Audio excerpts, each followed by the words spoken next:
support and continued business. We are truly honored to be your agency of choice and look forward to serving you for many, many years to come. And in that spirit, we're running our Quotes for a Cause initiative with the Union County High School Athletic Department for the entire month of October. That means that for every qualified quote we run in the month of October, we will be donating $10 to UCHSAB. Qualifying, you just call and stop by our newly remodeled lakefront agency at the local McButler to receive a quote for any ATV, UTV, RV, mobile home, frame home, commercial, small business, and last but not least, the life insurance. Come stop by. There we go.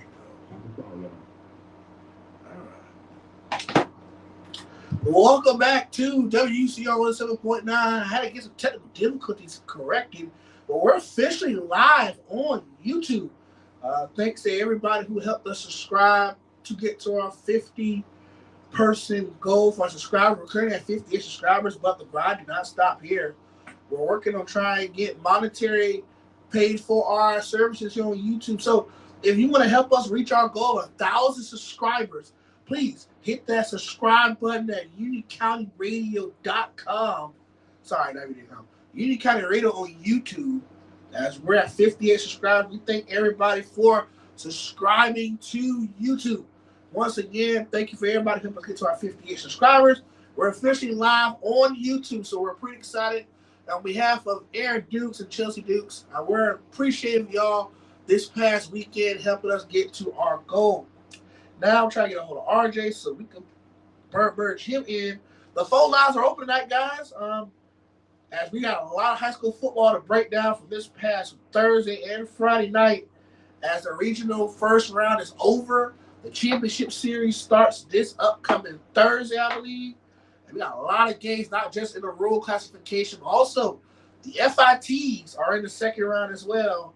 And your Union County Tigers will be on the road this Thursday night at 7 p.m. as they take on the third-seeded Holmes County Blue Devils in Bonifay, Florida.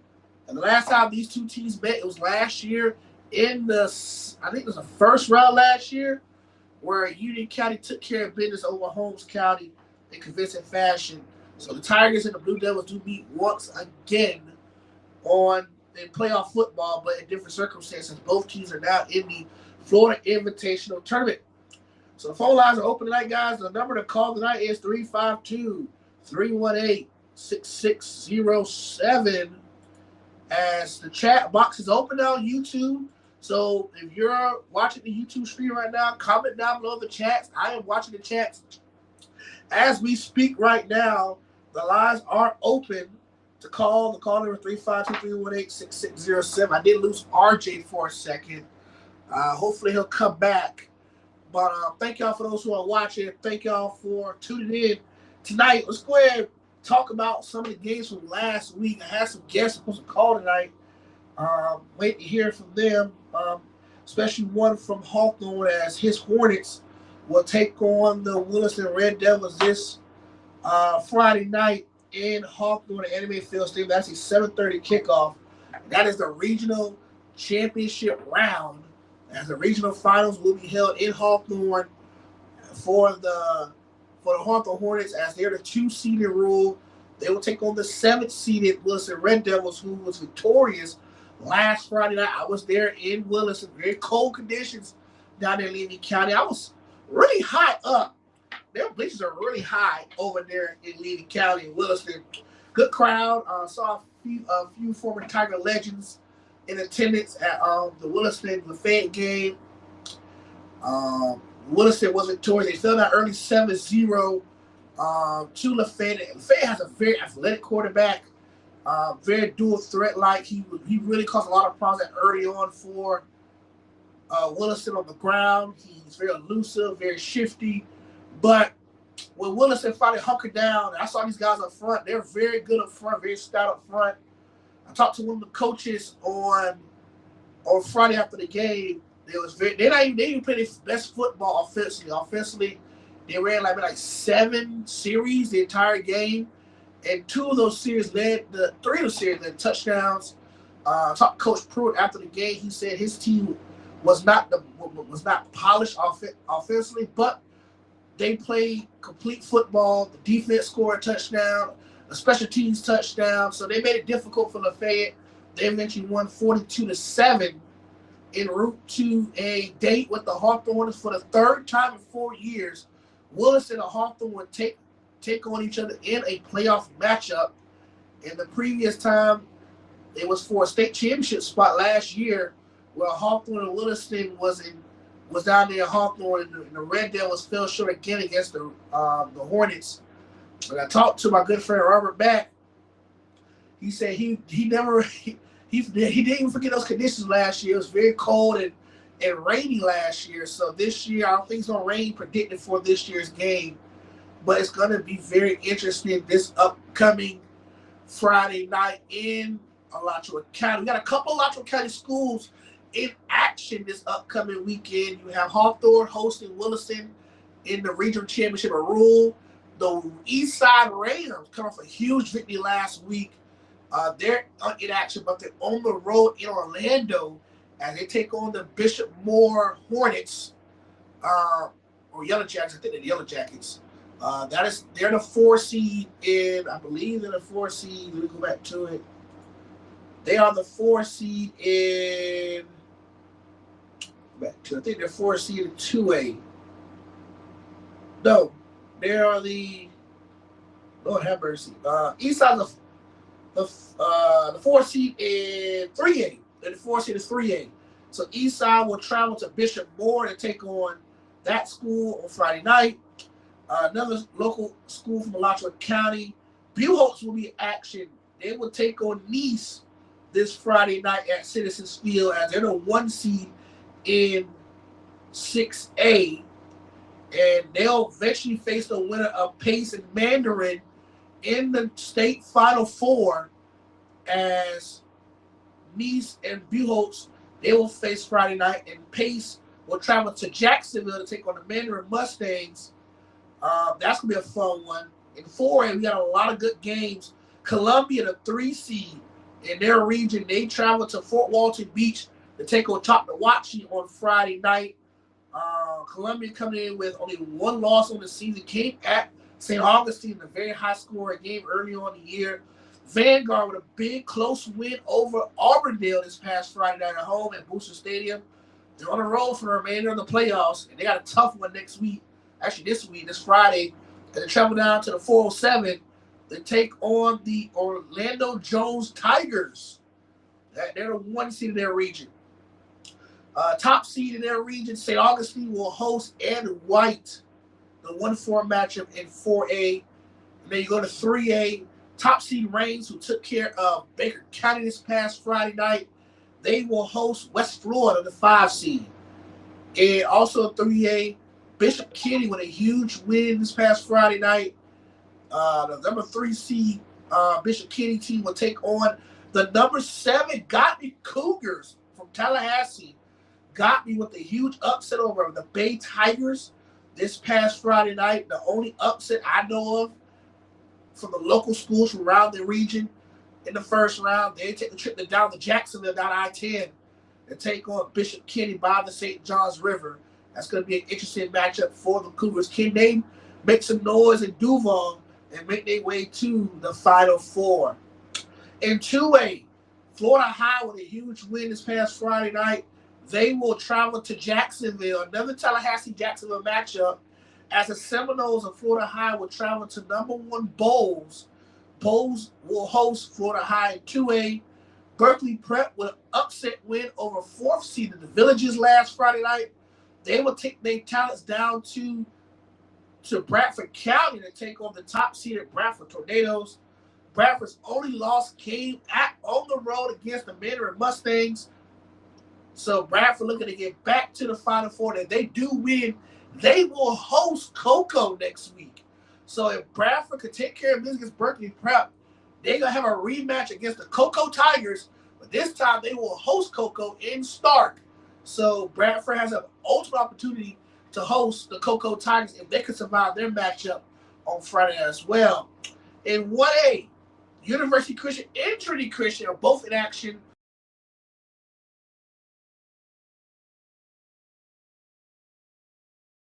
Sorry about that.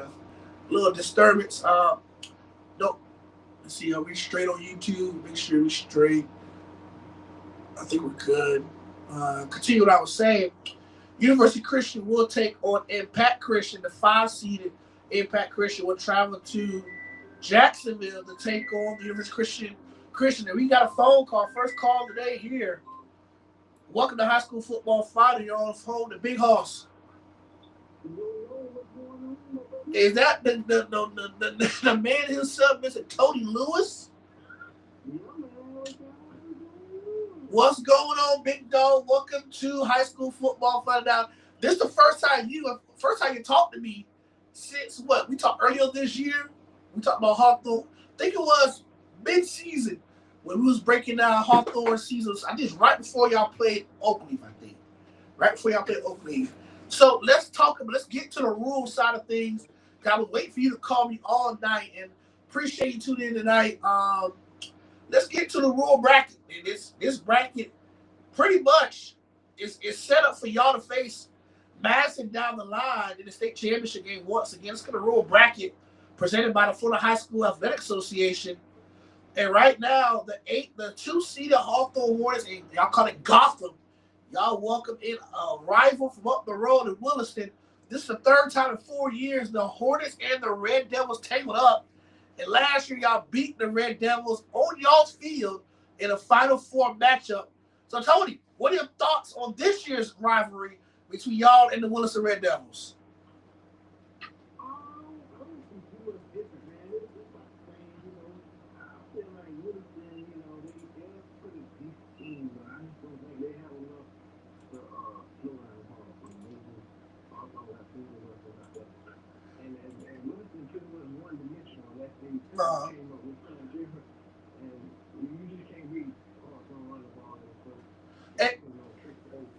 And right, I'm looking at the last year's matchup. Y'all, here's how y'all made it through the state championship last year. Y'all beat Bradford 56-0. This 2 years in a row, y'all shut out Bradford in the first round. Y'all beat Lafayette 44-15 the second round. In the Final Four, you met the Williston Red Devils at home. You won 28-7 last year. Look at the box score from last year's matchup. Last year, Adrian Curtis was y'all starting quarterback last year. He was 12-17 for 137, completed 71% of his passes with a touchdown, with a QBR rate of 114. And their freshman quarterback, who will play for y'all on Friday, Richard Roundtree himself, was 2-5, 49 yards in that matchup. Florida Memorial running back Keenan Johnson, 24 carries, 172 yards. A bell cow himself, 7 yards per carry with two touchdowns on the night. Curtis with 30 yards rushing. Raheem Moore, who's a junior this year, he had 10 yards rushing. So 200 yards on the ground for the Hornets. Y'all threw for 186, almost 400 yards of offense last year in y'all's matchup against Williston. Y'all leading receiver, senior receiver, Dakari DeBose, 6 for 101 and a touchdown. Darian Bowie, who I heard a lot about him this year in Gotham, the senior with 3 catches for 25 yards last year. And then Moore and Brown each had a catch each. En route to a 28-7 win last year in the state Final Four against the Williston Red Devils. Williston scored only touchdown last year in the fourth quarter. Listen to the matchup before that, because y'all faced 3 times in the last 4 seasons between the Red Devils and the Hornets. And the Hornets are 3-0 against the Red Devils. The time before that y'all faced them was back in the 2023-2024 season, where y'all beat Williston at their place in Levy County Booster Stadium. They was undefeated headed to that matchup against y'all. And y'all sent them back in with their first L of the year, only L of the year. 34-16 that year was in Levy County. Willis that year, CJ Ingram, his last year started for the Hornets, was 11-18, 211, 4 touchdowns, 0 picks, with 141.4 QBR rating. And Keenan Johnson, the bell cow, 25 for 160 and a touchdown. That was Andrew Zock last year as well before he went to Mercer. He had a touchdown catch. Allen Isaac, the USF running back, 7 for 55, 2 touchdowns. Robinson, 1 for 49. And McKinney Daniels, he's still at Delaware right now?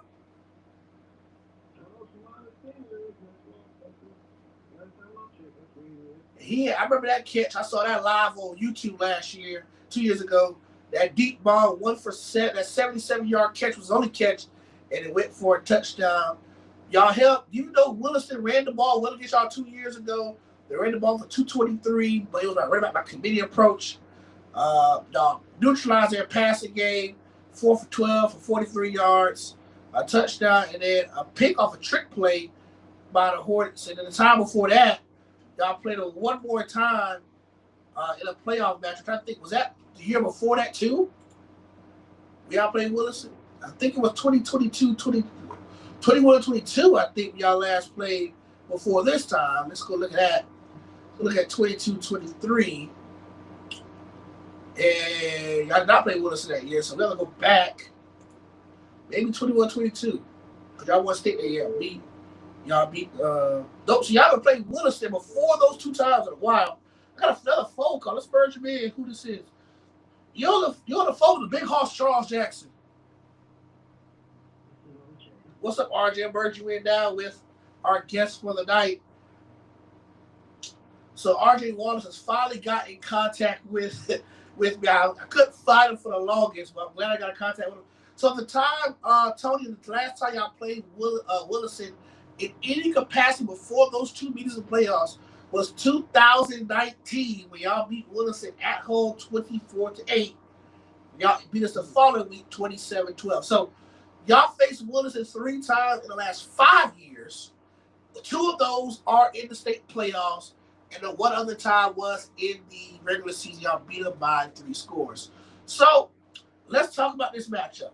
So it's pretty much Williston's defense versus your guys' offense. So let's look at y'all guys' numbers from the regular season before we shift gears to other games from across the state. 8-1 regular season for Coach Cornelius Ingram. Had his 100th win as a coach for the Hornets this year as well. Shout out to CI for that one as well. Let's go to the stats for this year presented by Duke's Legal PA. Leading passer, 1,800 passing yards for sophomore quarterback Richard Roundtree Jr. He leads the team with passing yards. Go to the team stats. He's thrown for actually 2,000 yards, 2,082 yards, 26 touchdowns and 6 picks, averaging 231 per game. They're the only team in the rule who averaged over 200 passing yards per game. Oh, she said short of 2 games, so you should have at least over 2,200 yards. Yeah, they only played 8 regular season games. Finished regular season 7-1, averaging 231 per game. And then the leading rusher this year is number 25, Mr. Gillens. Mr. Derek Gillens, who's a sophomore, 5'8", 225. He is a bowling ball in the back. I see him in person. Well, I see him on Facebook when he ran that touchdown against Newberry. When he took the whole team 20 yards out. It didn't go down and took it in the end zone. And that touchdown was the difference because that was the only touchdown in the first half. And y'all eventually went on to come back and win against Newberry that game. So y'all not running football as much as y'all used to years past, but y'all are really aggressive through the air this year. And you got to receive my committee approach led by Bowie, your senior leader receiver, 53 catches, 817 yards, averaging 91 yards per game and 9 touchdowns. You also have Harvey with 47, Moore with 280, the junior, Wiggins with 105, Nate Jennings, who was a very good corner with 264 and 3 touchdowns.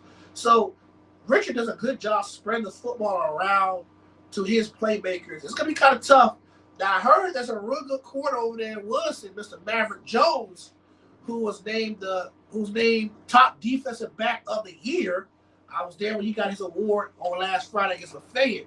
It's going to be a good battle between Bowie and Jones. That's going to be a key battle. I will be in the building on Friday, so I will be there. I will be there.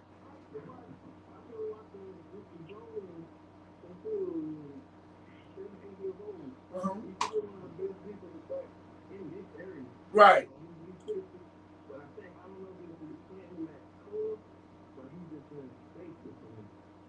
Well, that's going to be very interesting for Williston, how they're going to scheme it up against this very aggressive passing unit, one of the top passing units in not just rural, but in the area as well. Roundtree, only a sophomore, over 2,000 yards, but only played 8 games this year due to the limited schedule for the Hornets. So, it'll be Friday. I will be in the building, y'all. So, Friday night in Gotham, Hawthorne versus Williston, round 3 in the state playoffs. Last 2 times, the Hornets did take care of business. Once in Williston, this last year was in Hawthorne. They will meet this Friday in Inman Field Stadium, Friday night, 7:30 kickoff. Now, let's go to other games from around the rural area. The winner of y'all's game will take on the Chiefland Baker winner. So give me your thoughts on the Chiefland Baker game, Tony, as they kick off 7:30 in Levy County.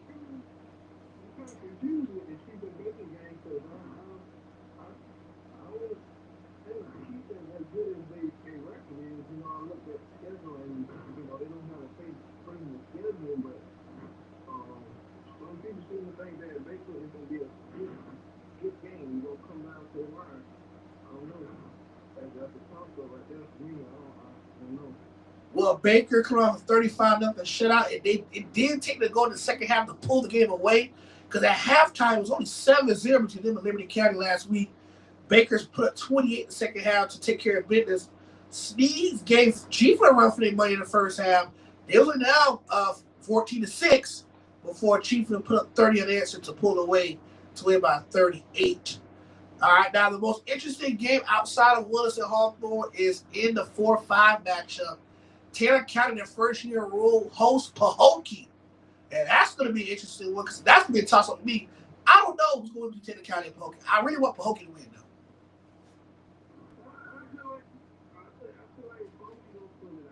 You think Pahokee going to get upset?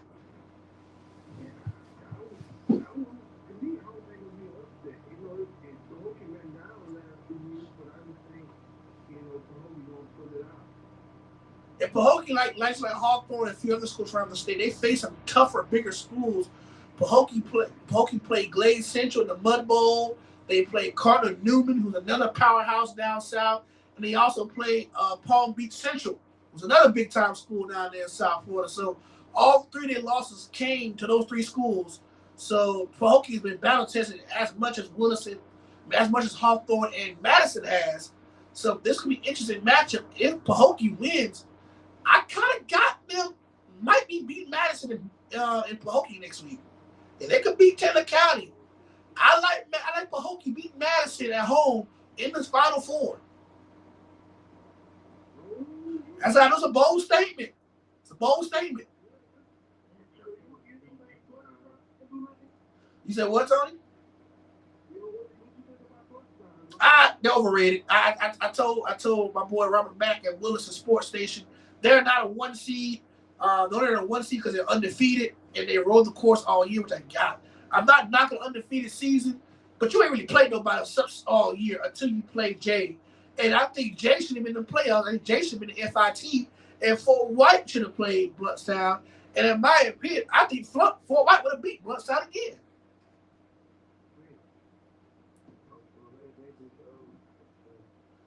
Madison going to put a running clock on Blountstown. And they might put up a fight because they're home and 1 seed. But I think Madison going to do what they did to Chiefland. They're going to take care of business. They're going to eventually pull away early on and often. I don't think Blountstown has enough to compete with Madison County on Friday night. So I got Madison County winning. I got Pahokee upsetting Taylor County in the graveyard in Perry.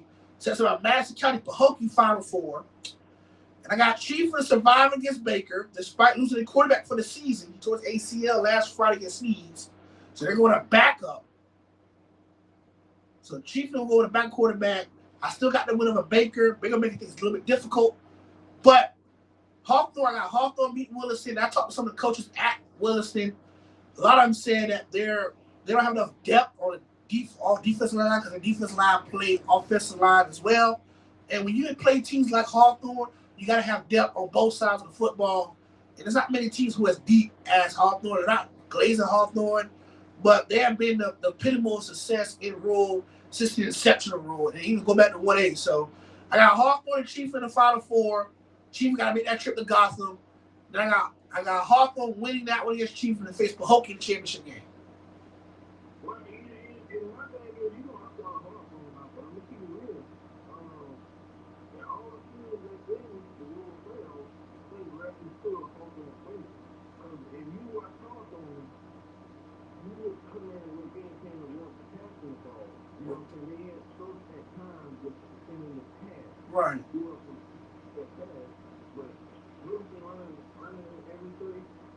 That's the only team that you probably going to face the rest of the way. That's a run-heavy team. Now, speaking of running, let's talk about your matchup against Bradford last week. What kind of offense did Bradford play last week? It was a mess. Yeah, it was that bad. So, did y'all score every possession?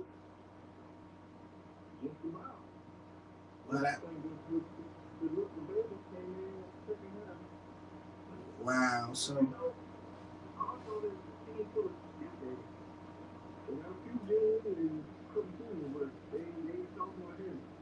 so they're pretty much young.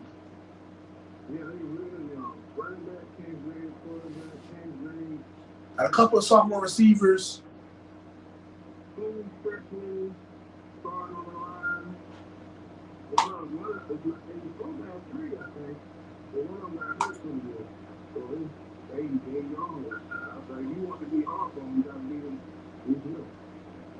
So I'm looking at y'all schedule. Let's look at Williston top players before we go into our next topic. Williston come in 10-1, winners. They're undefeated on the road, 5-0 on the road, 10-1 on the year for Coach Robert Pruitt and his game. They're on a 10-game winning streak since losing week 1 to the Levy Cup against Chiefland.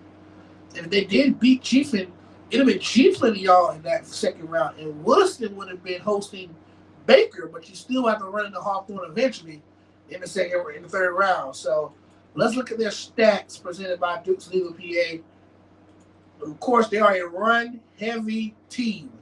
They only got 427 yards passing, 8 touchdowns.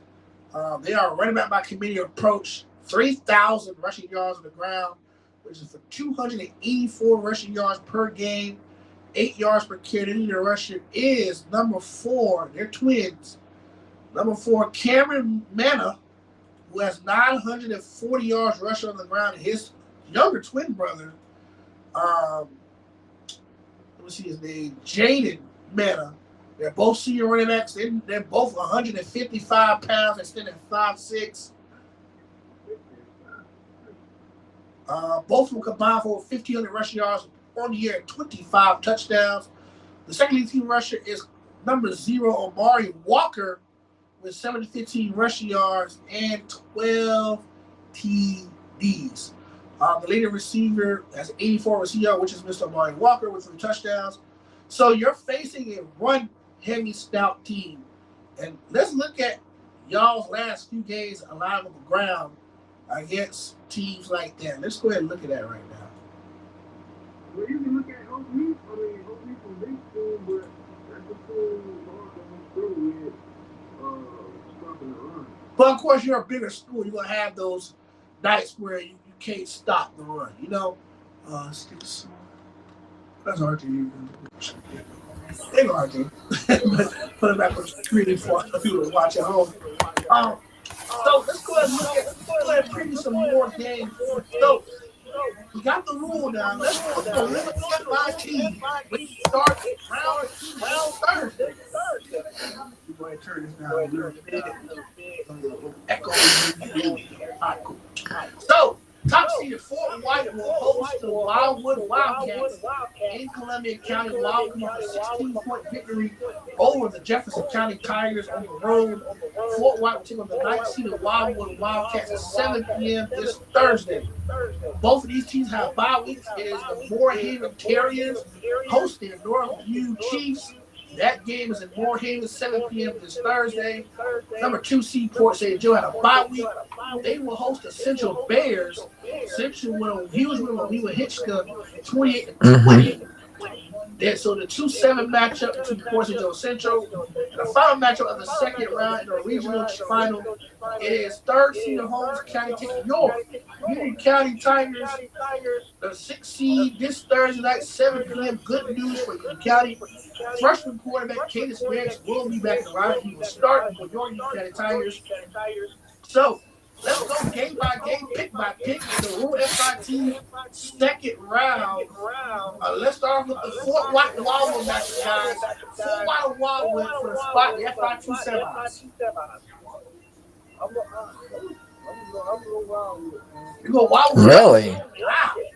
Okay, so why are you choosing a Wildcat in this position?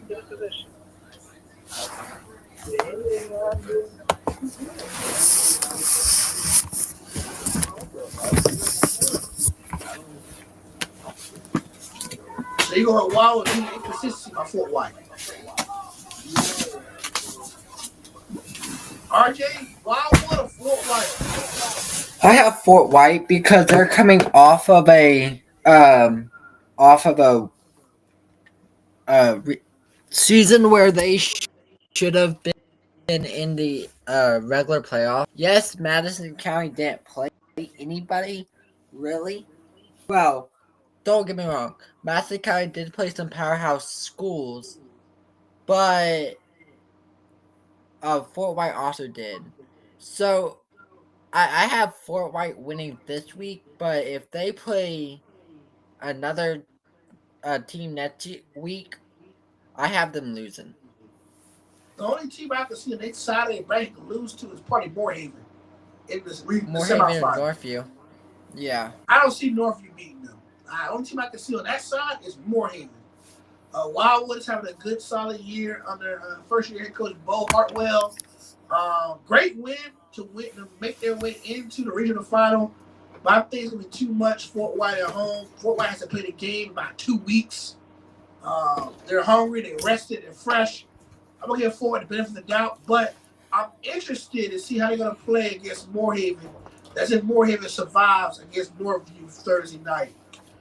All right, yeah. Tony, Port St. Joe versus Central, the 2-7 matchup. That is Central from Milton in the Panhandle. You thought I was talking about Central Brooksville? Nah, not that one. Not Central Brooksville. You thought about that one? No. It is Central from Milton to Panhandle.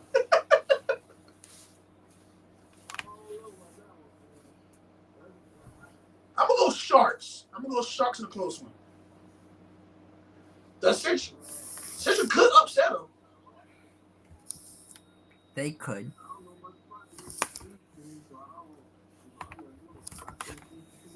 RJ, Central, Port St. Joe. I've seen Central play against Union County in the Spring Classic, but on the Kickoff Classic, I mean, but it could be a different story on how they're playing right now, because when we played them, well, it was close. But I have. I'm going to go Port St. Joe as well. Now, the game of this Union County's first playoff game of the year, it is going to be on the road in Boniface, Florida, against the Holmes County Blue Devils. Last year, the Blue Devils fell on the road in Union County in the state playoffs. Both of these teams are not state playoffs. They're in the FIT Invitational. My question to you is this, RJ. Now, we both covered Union County very well. Is Cadence Merrick 100%? And if he is, how much of a boost do the Tigers need in him at quarterback? And for him to play well against a bigger Holmes County front? Well, I see it's, but if Union County makes one mistake, who are they playing? Holmes County. Holmes County runs away with this game. It seems like the key of this season was Union County had so much coming into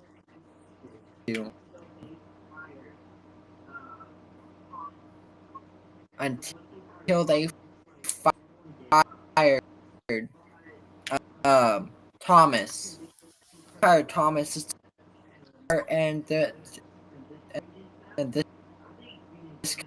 coaching Mars shot of going to the semifinals. If they play Central, they'd have a home week against the Central Bears. It all determines how the Tigers play against that front now. I did my research.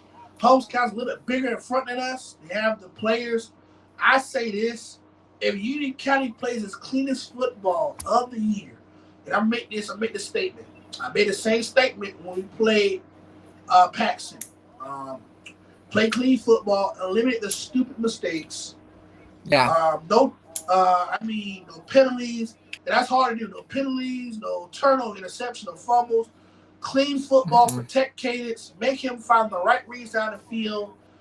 In my opinion, the Tigers got to open up the playbook, meaning you have a quarterback that actually can throw.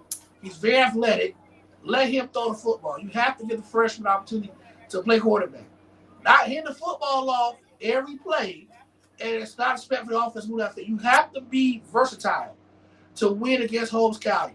You got to find a way to get Cash Cox open. Hopefully, now the question is, RJ, is Jeffrey Brew out for the season, or is he coming back on Thursday?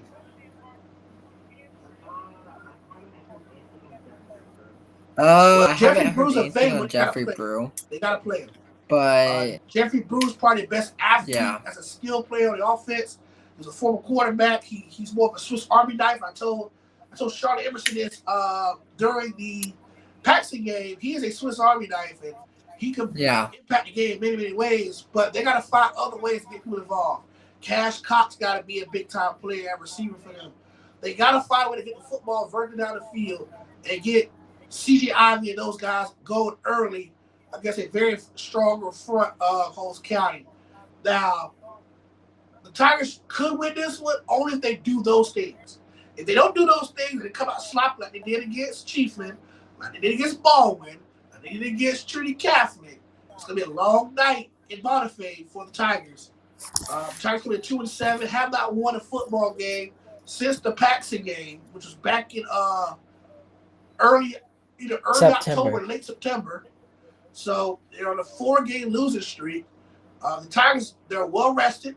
They haven't played Chiefland, which was about 2-3 weeks ago. They should be healthy for the most part. You got your quarterback back. It's time to play football and play Tiger football. Let's put the records away. The regular season's over with. This is me talking to the coaches right now because I think they understand the message. I think I talked to Coach Waters at the WIlliston game Friday night. He said the guys are ready to go and we hopefully have a good week of practice. Cadence is back. He said that emphatically. Cadence is back. We're getting guys back healthy, which is a good sign for Union County. We had 7 players that played the Chiefland game on senior night, including Jeffrey Brew and Cadence Merrick, who we need here desperately at quarterback. We played 4 quarterbacks this year. Cadence is really our starting quarterback. Hopefully we're healthy. We open the playbook, and the Tigers find a way to win in Holmes County. That's going to be a tough environment for Coach Lamar Waters and his crew to get a win out of. It's going to be kind of cool up there in Bonifay this weekend. So I want the Tigers to win, but they don't do the steps to win on Thursday. It's going to be a long night. So I want the Tigers to win. I think the Tigers are going to win a close one. But if they have to play Port St. Joe again, I like their chances because they did beat Port St. Joe in the Hill Classic. I don't know nothing about Central. I don't know jack squat about Central. So if Union County wins, they're going to pretty lucky stars they play Central. So at least host a game. But Jeffrey Brew is not back. So we'll find out Thursday night. RJ, you'll be in the building at Holmes County. So you'll keep me updated with those information while you're up there in Bonifay. Let's go ahead and go to the other classifications for local schools, Tony and RJ. Let's go to Class 1A. Tony, you know about, actually let's go to the FIT, the 1A, 3A bracket. Let's talk about Dunnellon hosting Andrew Jackson out of Jacksonville in Marion County this Friday, this Thursday night, 7:30 kickoff. Who y'all got, Dunnellon or Andrew Jackson? I'm gonna take Dunnellon. I want to co-sign that. You know, they got something for that. It seems like they shouldn't get the All right. So you go with the Dunnellon, RJ. Who you got, the Dunnellon or Andrew Jackson? Both teams are all right, but who has Andrew Jackson faced? That's the problem. They've placed nobody. They're in a tough division with these Jacksonville schools. But give me Dunnellon because Dunnellon seems better in these records. But give me Dunnellon in a close one. All right, I'm going to shift gears to the other regional final matchup. Hudson won the playing tournament matchup against Trinity. So Hudson will travel to Palatka, the 3 seed in Putnam County. Tony, who you got between the Panthers and the Cobras? You going to Putnam?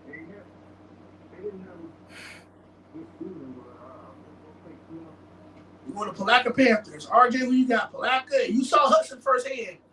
Who you got between Hudson and Palatka? Palatka. Palatka? I'm going to go Palatka as well over Hudson. And then let's go to the Class 1A because we don't know nobody at 4A and 7A in FIT. Let me see who on these teams at FIT 4A to 7A. Yeah, I don't know none of these schools. We're going to Class 1A. Tony, you know this one team very well. Hawthorne played early in the regular year. University Christian will host Impact Christian on Friday night in the regional semis in Class 1A. Tony, tell me about the University Christian and what do you bring to the table when you was watching when they play Hawthorne?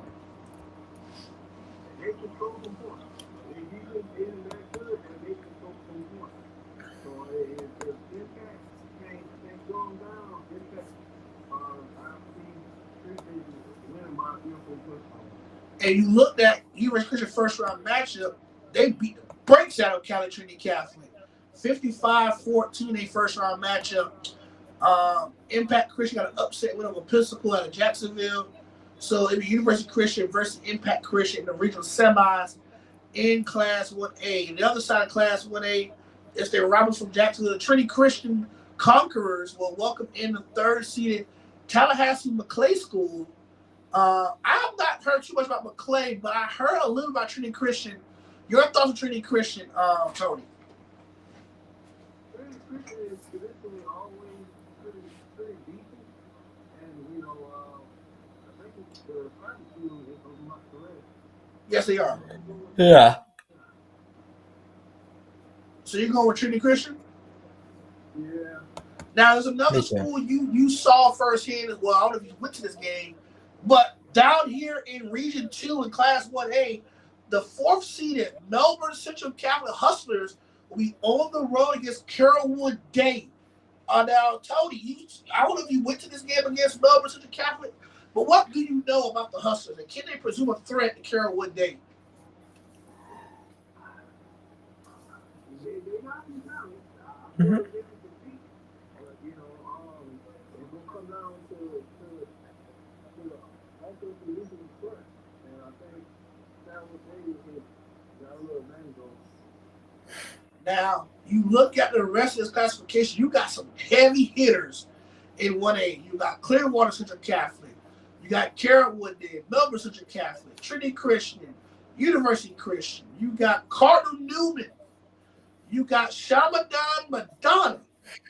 You got Miami Edison. You got True Classical North out of South Florida.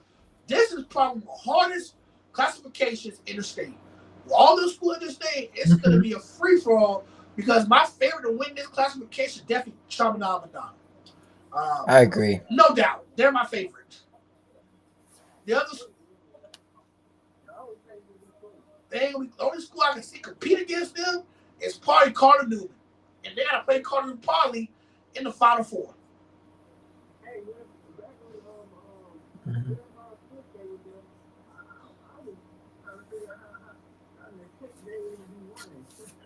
I'm telling you, man, that is a big school down there in South Florida. The Lions will host Miami Edison, the 4 seed in Region 4 on Friday at 6:30.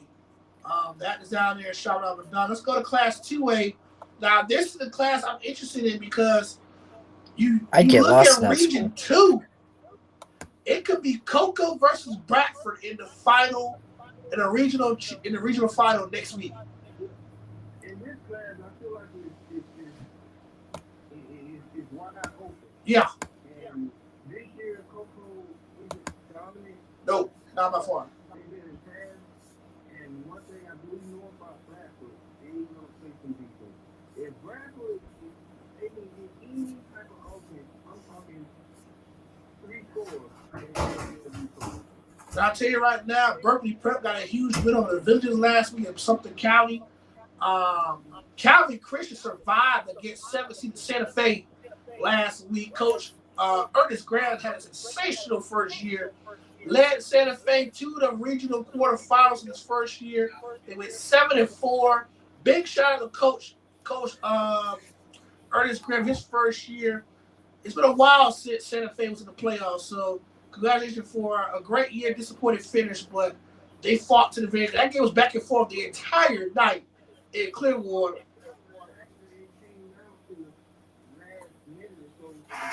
Wow.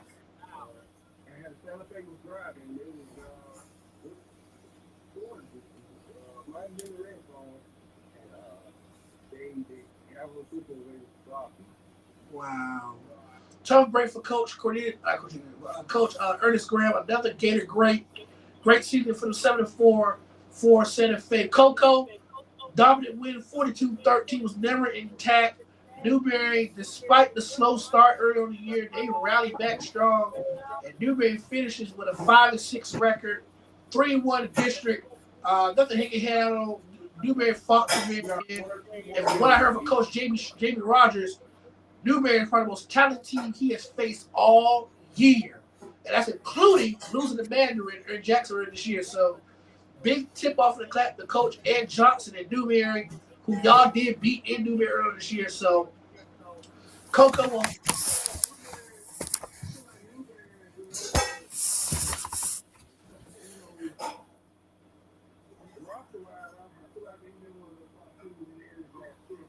Right.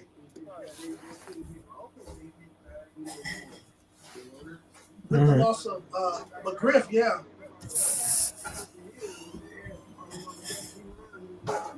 Yeah, and a bunch of them went to D1 schools. One went to Miami, one went to Ohio State. Yeah, so I think when you lose Kill McGriff to Buchholz, I kind of take a lot of wind and still offensively. All right.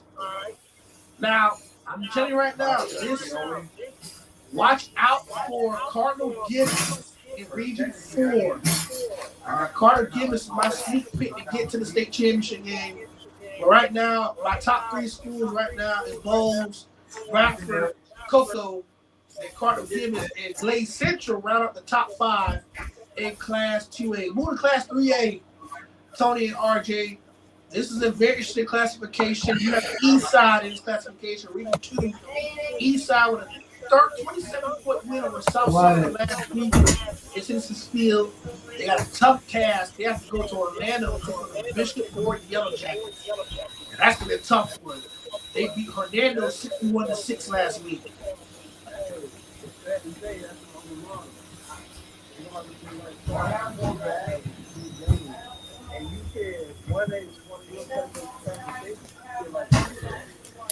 Yeah. Yeah, you got Lanes in this classification. Bishop Kenny looked good this year. I was surprised Yulee lost in the first round. Yulee had a good year. Yeah. Miami Northwestern and Central are both in this classification. That's correct. Northwestern most likely about to meet Central in the regional final next week. And that's going to be a fun one between Miami Central and Miami Northwestern down there in South Florida. Yeah. Teddy B, yeah. That's Booker beat Mulberry 75-0. My goodness. That had to be a running clock. Jefferson survived out of Tampa. They beat Boca Ciega 41-40 to advancing on Nature Coast Tech. Booker would take on Bayshore out of Tampa. They upset Chamberlain 27-12. Tallahassee Godby upsetting the Bay Tigers in the first round, the 7 matchup over the 2 matchup, 53-40, 56-43. West Florida defeated Yulee in the first round, and it Rays destroyed Baker County 43-6. Bishop Kenny knocks off Ocala 43-19 to set up the Bishop Kenny Godby matchup and the Rays West Florida matchup in Region 1. Eastside will have to travel to Orlando to take on Bishop Moore. 7:30 kickoff in Region 2. And then Merritt Island and Old Gailey will take on each other at 7:30 Region 2. That will set up a final regional championship matchup. Class 4A. Let's shift gears over there as we get ready for Friday night action in Class 4A. This is an interesting class with Ed White, St. Augustine in here. That's a good matchup. Lake City is in 4A. They'll take on Choctawhatchee Friday night in Fort Walton Beach. That's a long hike for the Tigers. Very long hike. They defeated Rickers 35-0 in the first round. Vanguard surviving a 7-point victory at home against Auburndale. The Bloodhounds fall short by 7. They got a tough task. They got to go to Orlando as well to take on the Orlando Jones Tigers. And that is a tough one because you have teams like Lake Wales in here, American Heritage is in here, Dillard, Plantation, Miami Norland, Archbishop McCarthy, Jesuit. You got some heavy hitters in Class 4. St. Augustine, Columbia. You could get a rematch against the Yellow Jackets in St. Augustine next week. Y'all both could survive. And White could give St. Augustine some problems. I would like everybody to win, but I think everybody might keep it close for a while. It's only a 4-hour drive. Ed White, St. Augustine probably the most interesting game of round 2 in Class 4A. I'll keep an eye on Ed White, St. Augustine when I'm down there in Gotham. I was going to say Augustine. I have seen Augustine. Augustine. I do Yeah, too, but Ed White could keep it close early on. But I think St. Augustine going to pull away later. And I have Columbia beating Choctawhatchee in a close game. Me too. I got Columbia advancing to face St. Augustine in the semifinals. Now, speaking of games, so Class 5A, for the first time, Lakeland and Buchholz is not the same classification. They are separated. So Lakeland stays in 5A. Buchholz moved to 6A. So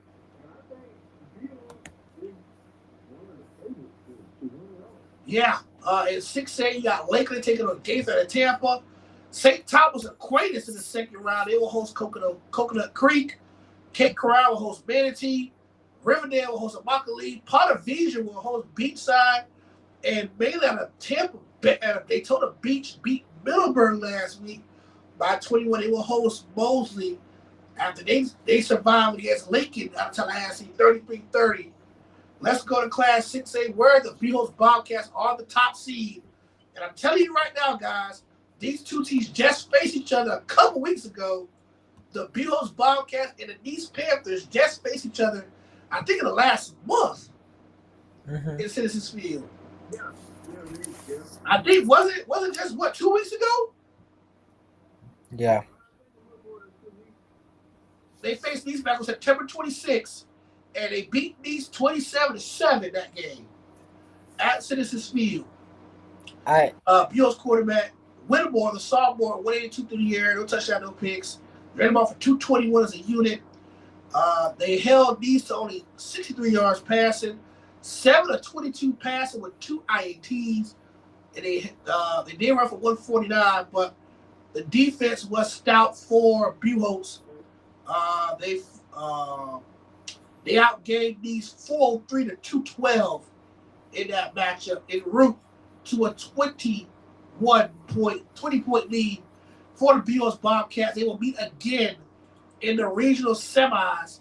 Buchholz and Nease the 4 seed. Nease defeated Oakley 45-7 in the first round. Buchholz survived an 8 seed Oviedo team 49-41 in the first round. And then they'll set up a matchup between Baylor and Pace in the next round. Could it be Vedra and Buchholz meeting out at Citizens Field for a regional final matchup? That's gonna be an interesting one. I might have to go to that one, man. Between Buchholz and Vedra.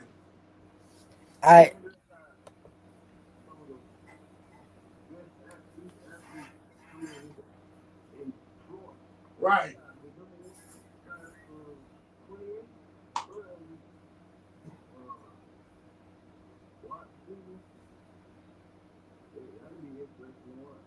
I'm looking at 7 guys.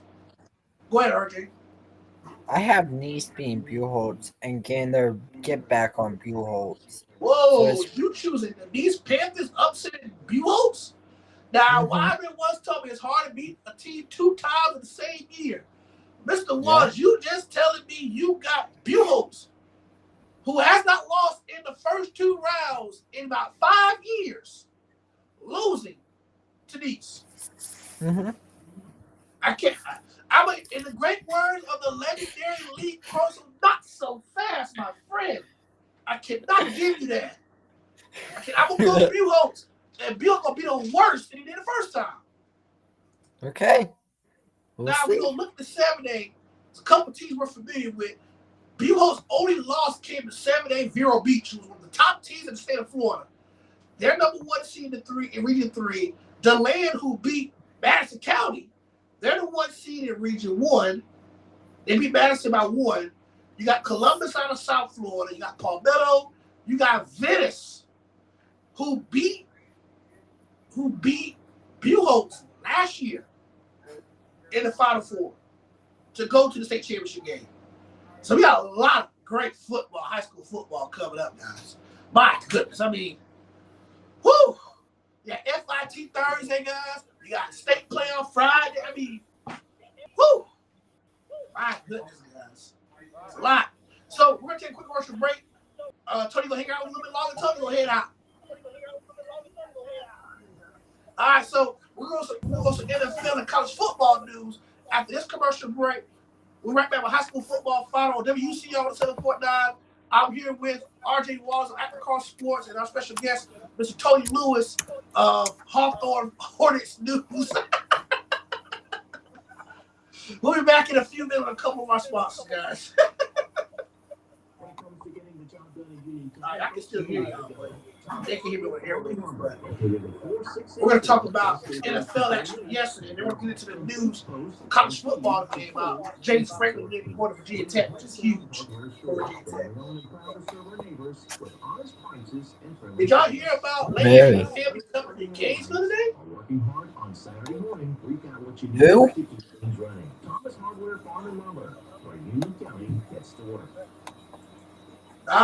There's an article that came out saying that his family was here. He wasn't here. His family was here. They didn't go to LSU next.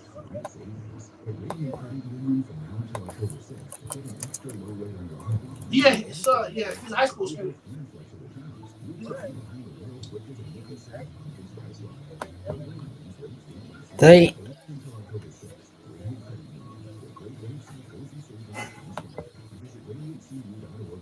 We'll find out in a few weeks. Oh, Ole Miss giving an ultimatum on Black Friday. They took this next Friday next decision? Yeah. Oh, wow. You might even see a familiar face. Former LBMS teacher Casey Wimpy or UCHS alum Brett Bush. Oh, so if he does hit the new job, he can't coach a playoff game? Oh, they serious about that. We're getting ready to check back in, guys. Thank y'all for tuning in to High School Football Final here on Facebook and our first ever simultaneous cast on YouTube. I want to thank our panel of guests tonight. My good friend from Across Sports, Mr. RJ Wallace, who will be in the Union County Holmes County game Thursday night, the FIT second round.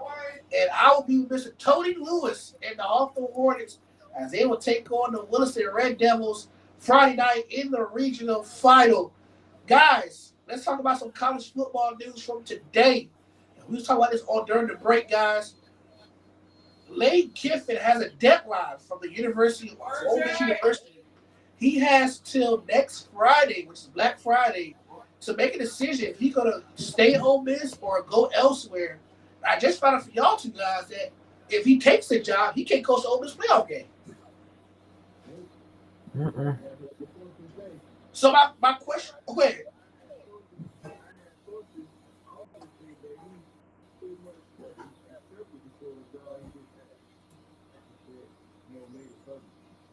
I think what Lane Kiffin loves to do, he is a master of mind games. He will lead you on and lead you on to the very, very end. Lane Kiffin said, if he would have said, he said this yesterday, Saturday night after the Ole Miss Florida game. He said, if I really wanted to stay here, go to Florida on the bench, said I'll take the job out now. So he's really playing mind games with Ole Miss. Say we all know he's coming to Florida. We all know he's coming. It's just a matter of when and where. Same thing with the next question we're talking about.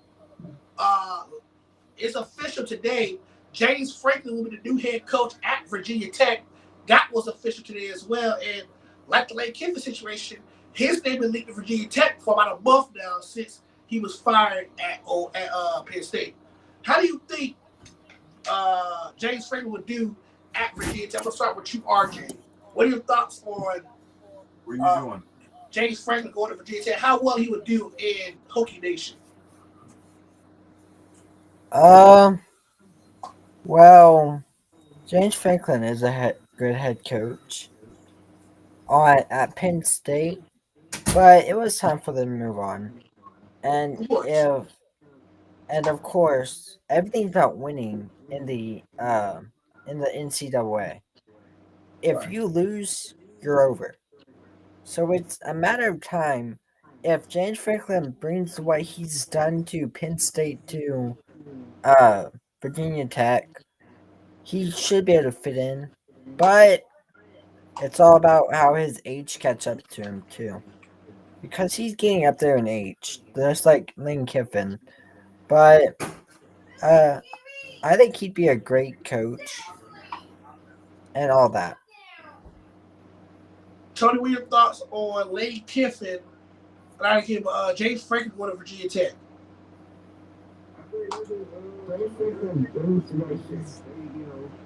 a while since they had a name. We always go with the name. So when you say James Franklin, a lot of people don't know who James Franklin is. I couldn't even tell you who the big coach was back then. James Franklin. So I think like you said, if you bring this thing to Penn State, that'll be fruitful for Virginia Tech, because they haven't been too good in the last few years. You look at Virginia Tech since Frank Beamer left, they have not competed for. They competed for AC Championship. They won it twice, but they've not been to AC Championship games since Frank Beamer was fired.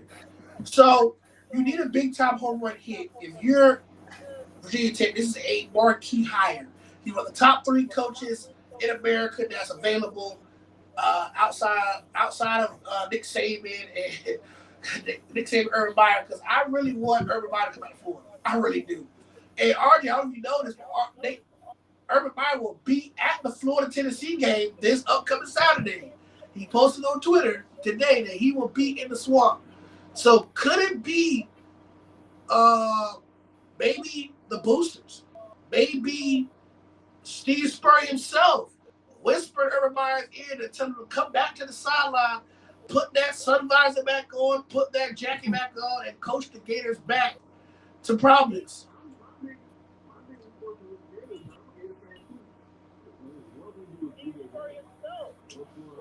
Yeah, it's a good question. It's a real good question. Now, here's my thing. Here's my thing with that, guys. My thing with that. I really think if D Lau get the right coach to come coach him, I'm talking about quarterback whisperer, a coach who knows offense, like a Lane Kiffin, like Urban Meyer.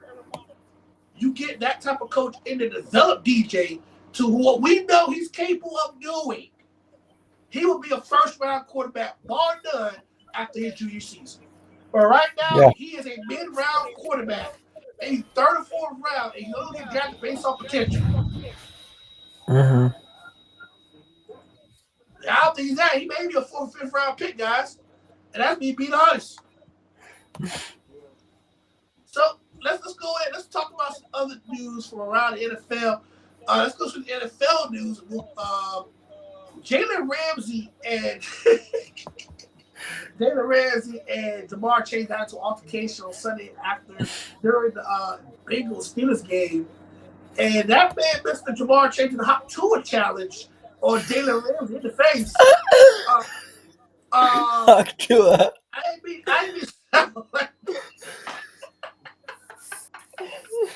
but Mr. Jalen Ramsey was not fond of the spit face, so he threw a little 1-2, and he rocked Jamar Chase a little bit. He rocked him a little bit. So, yes, they did. They suspended Jamar Chase for a game. He's missed out over $110,000 in game funds and bonus checks. Now, he's appealing the suspension. He still denies to this day he did not spit on Jalen Ramsey.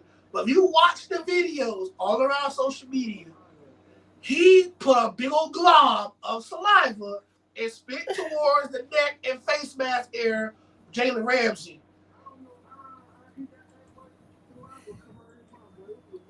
Yeah, man, it was a fistful of slop, man. I mean, yikes, man. Ugh. But Jalen Ramsey, he is suspended for this upcoming Sunday. He is appealing the suspension. Other news in the NFL, Jacoby Brissett broke the NFL record for most completions in a football game. 47 completions out of 57 attempts, despite losing by 19. Man, he threw for 400 plus yards, 3 touchdowns, 2 picks, and a 19-point loss to the 49ers. You said what, bro? I tell you, man, Penn State. Oh, I got some breaking news from ESPN. Let's read this article about James Franklin and the Virginia Tech hire. This is an article from Pete Thamel from ESPN. This came out at 4 o'clock today. Virginia Tech hired James Franklin to be his next football coach. Stupid ads on YouTube. Okay, cool. This is me.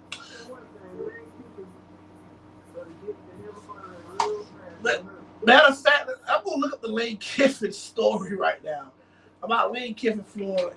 Lane Kiffin, deadline. He is, all right. Lane Kiffin's deadline. Here we go. The USA Today dropped this 27 minutes ago. I'm going to read an article to y'all guys. And then we'll break it down and give y'all your thoughts. I'm going to read these 2 articles and we'll break it down. Just load up, computer. So this is what the USA Today dropped around 8:45, 8:50 tonight about Lane Kiffin's deadline for Ole Miss. So Lane Kiffin given a deadline by Ole Miss to decide future amid coaching open interests. Is Lane Kiffin on the clock at Ole Miss? According to Athletic, the Rebels have given the 50-year-old coach an ultimatum to decide his future before Friday's Egg Bowl game against Mississippi State, November 28th. The report ultimatum comes a few days after the Rebels picked up their 10th win victory with a 34-24 victory over Florida, one of the current Power 4 conference openings, which Kiffin has been linked to since Napier being fired on October 19th. It comes amid LSU officials arranging for a private plane to come pick up some of Kiffin's family members this Monday. So you was right, Tony. LSU officials picked up a private plane to get some of Lane Kiffin's members November 17th in Oxford and found in Baton Rouge. Then the Tigers, who fired Brian Kenner, one of 4 schools in the SEC, including Florida, Arkansas, and Auburn. As noted by the Clarion Ledger, part of the USA Today network, Kiffin did not provide a definite answer when answered about his future at Ole Miss following the Florida win, which saw Ole Miss student section break out "We Want Lane" chant in the final 60 seconds. I love what we're doing here, Kiffin said on November 15th after the Rebels defeated Florida. Today was awesome. I don't talk about that stuff. to even talk about it here would be so disrespectful to our players and how well we played today. Kiffin is 54-19 at Ole Miss. So, that ain't bad. That ain't bad. So 50, let's do the math. 54 out of possible, 73 games? Is that good? So 54 out of 73 games. 54 divided by 73. That is 74% win percentage at Ole Miss for Lane Kiffin.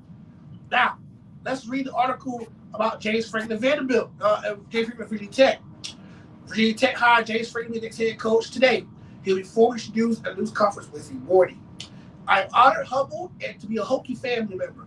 Franklin said in a statement, my vision is simple, to restore unmatched excellence, to bring something that lasts, and to serve this university, the Commonwealth of Virginia, and our amazing family with honor, integrity, and passion.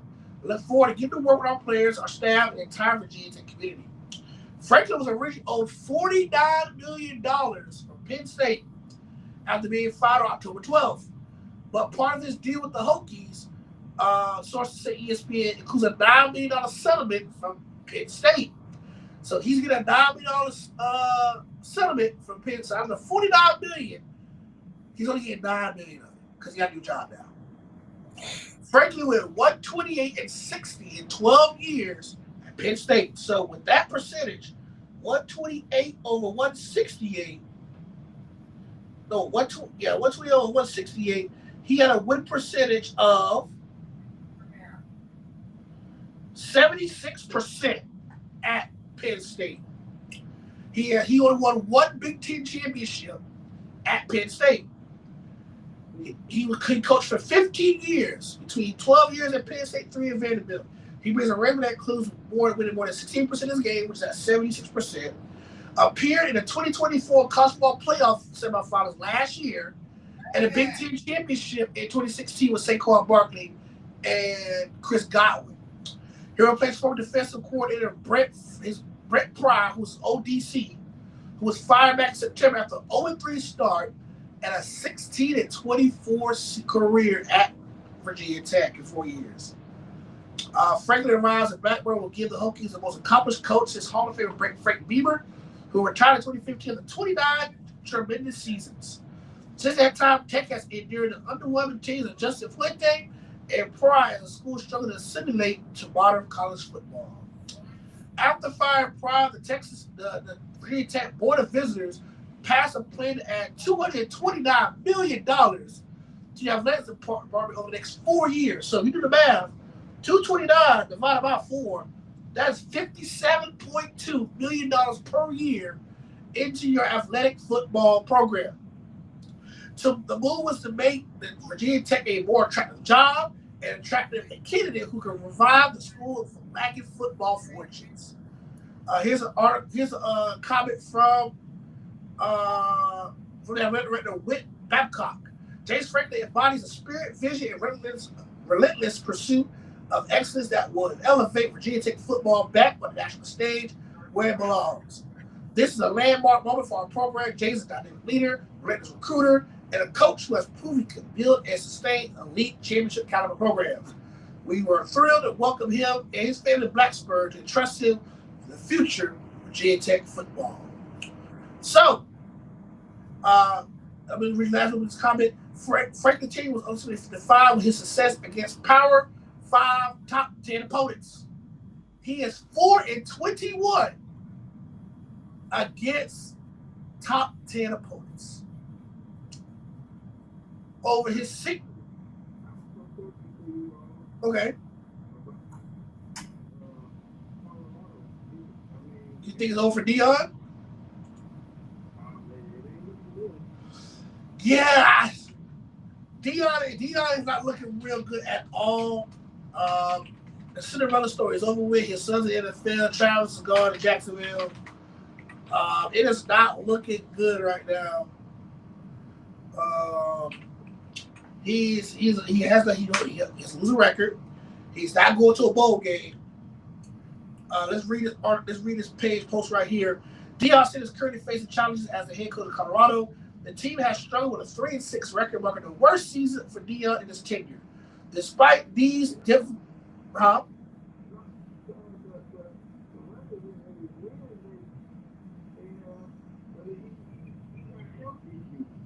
he just came for it. He had was a colon operation. Yeah, it was colon cancer, something like that. Despite these difficulties, Sanders has expressed a commitment to continue coaching until he no longer feels he has urged to do so. He has not indicated immediate plans to leave Colorado, and the Buffalo's the Colorado athletic director has shown confidence in Sanders' ability to lead the team despite the current challenges. George has stated that Sanders will do whatever he wants to see as a head coach, and is working hard to motivate the team. However, the Buffaloes face significant challenges, including financial questions and a lack of talent to highlight the field. Sanders' decision to keep coaching the Buffalo despite a health battle has been met with support from his friends, including Pro Football Hall of Famer Devin Hester, who believes Sanders' passion for the game and his commitment to the grooming young players is what drives him to stay in place. This situation remains fluid, with Sanders' future in Colorado potentially being influenced by the outcome of the upcoming season and the search for a new athletic director. So this is before the season started. And I tell you right now, it is not looking good. According to Sports Illustrated, Deion Sanders is late to an unexpected ACC head coaching opening. So he is late to Stanford. According to Sports Illustrated, he is linked to the Stanford coaching position. Stanford coaching job has really been open since the fire of Coach Troy Taylor.